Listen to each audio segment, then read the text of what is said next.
कह रहे हैं कि ब्रह्मचर्य के बिना कोई भी किसी भी डिपार्टमेंट में हो वो आगे नहीं बढ़ सकता। चाहे गृहस्थ हो, चाहे वानप्रस्थ हो, चाहे सन्यासी हो, सबके लिए ब्रह्मचर्य अत्यंत आवश्यक है। ब्रह्मचर्य में जीवन परम पुरुषार्थ में अध्यात्म में जीवन है। जो ब्रह्मचर्य धारण नहीं करते हैं वो न सदगृहस्थ बन पाते हैं, ना वो वानप्रस्थ, ना वो सन्यासी। फिर और लौकिक पढ़ाई या लौकिक उन्नति, इसके लिए भी ब्रह्मचर्य की अत्यंत आवश्यकता है।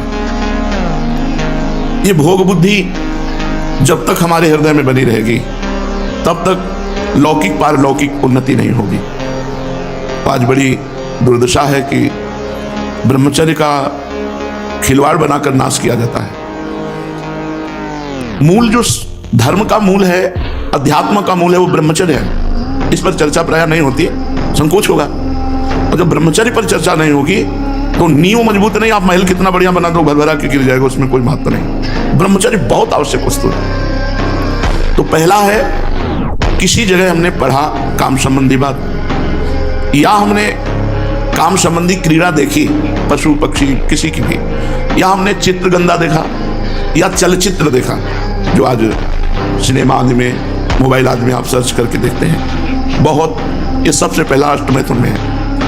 इससे देखो, केवल मछली के मैथुन को देखने के कारण सौभरी ऋषि का हृदय जो भगवान के चिंतन में लगा था, हटकर स्त्री चिंतन में लगा और 50 राजकुमारियों से ब्याह किया मानदाता की। तो हमारे हृदय में एक मनोवाह नाड़ी है। कहीं हमारे शरीर में वीर्य की थैली नहीं है, जैसे पित्त की थैली या मलाशय मूत्राशय, ऐसे कोई वीर्य की थैली नहीं है। उस मनोवाह नाड़ी को रक्त की मथानी कहते हैं। जहां हम गाढ़ चिंतन काम किया तो अष्टमैथुन में पहला मैथुन हो गया। वो मनोवाह नाड़ी पूरे शरीर से रक्त से मथ करके वीर्य को एकत्रित कर देगी। अब वो शौच के समय, जहां शौच में ताकत लगाए तहां वो निकल जाएगा, या स्वप्न के समय, रात्रि में सोते समय निकल जाएगा। बहुत इस सुनने लायक बात है, इसको यह न समझा जाए कि संसारिक बात। इसी में आज हमारी पीढ़ी नष्ट हो रही है। तो उपासक को अष्टमैथुन में पहले मैथुन का त्याग करें। ना कोई ऐसी किताब पढ़े जिसमें काम संबंधी बातें लिखी हों, ना किसी जीव को मैथुन करते हुए देखे, ना कोई चित्र ऐसा गंदा देखे, और ना उसका चिंतन बनने पावे। चिंतन बना तो हो गया, पहला मैथुन हो गया, उसी से आप पतित हो जाएंगे। जब हम काम का चिंतन करते हैं वही हमारा सर्वनाश का कार्य बन गया। बहुत ध्यान से सुनो, कोई चित्र, कोई सिनेमा, कोई मोबाइल से गंदी बात, या किसी जीव को मैथुन करते हुए देखना और उसका चिंतन करना, ये पहला मैथुन हुआ। अष्टमैथुनों में एक में पतित हो जाएगा। दूसरा, 4 पुरुष बैठ करके काम संबंधी स्त्री के अंग प्रत्यंगों का वर्णन करना, काम संबंधी बातें करना, काम संबंधी अश्लील बातों में कितना सुख है ऐसा चर्चा करना। इसके चर्चा करने से चिंतन बनता है। फिर वही बात आ गई, जैसे पहले अष्टमैथुन में, तो दूसरे इसमें भी वही चिंतन होगा। जहां 4 लोग बैठ, हमें चाहिए हम 4 लोग बैठकर भगवत चर्चा करें, भगवान की रूप गुण लीला महिमा की चर्चा करें। अगर हम स्त्री संबंधी चर्चा, काम संबंधी चर्चा और काम सुख संबंधी चर्चा, तो हमारे हृदय में मनोवाह नाड़ी एक्टिव हो जाएगी, वो अपने आप हो जाएगी और आपके पूरे शरीर से रक्त को मथ करके वीर्य निकाल देगी। वो किसी भी तरह निकले, वो तुम्हें पता भी नहीं चलेगा, निकल जाएगा। तीसरा, एकांत में इशारे करना, हास्य विनोद करना, काम भाव से छूना, पास बैठ करके एकांत में चिंतन बनेगा, फिर वही दुर्दशा हो जाएगी। अष्टमैथुनों में तीसरे में कभी भी कहीं भी किसी भी तरह से ब्रह्मचर्य साधन करने वाले को माताओं बहनों के साथ एकांत सेवन नहीं करना चाहिए। बलवान इंद्रिय ग्रामो विद्वानम अपि कर्षति।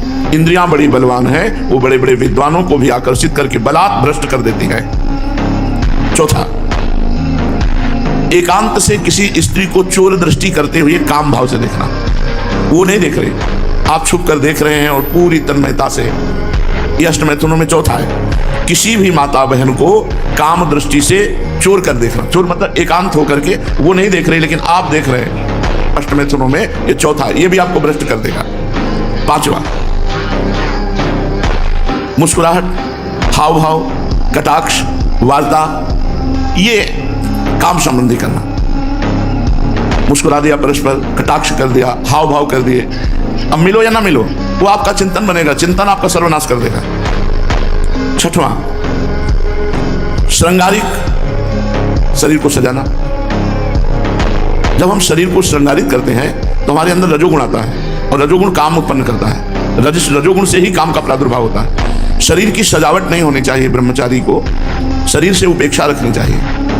हमें स्नान दिनचर्या के लिए करना है, वैष्णव श्रृंगार प्रिया प्रीतम की सेवा के लिए करना है। प्रभु की प्रसादी माला, प्रभु का चंदन, प्रभु की चरण रज, प्रभु का प्रसादी इत्र, प्रभु का प्रसादी उच्छिष्ट, यही हमारा जीवन है। बाहरी श्रृंगार हम अच्छे लगें इस भाव से क्रीम आदि लगाना या और भी श्रृंगार ये नहीं करना चाहिए। ब्रह्मचर्य धारण करना है तो श्रृंगार से बचना चाहिए।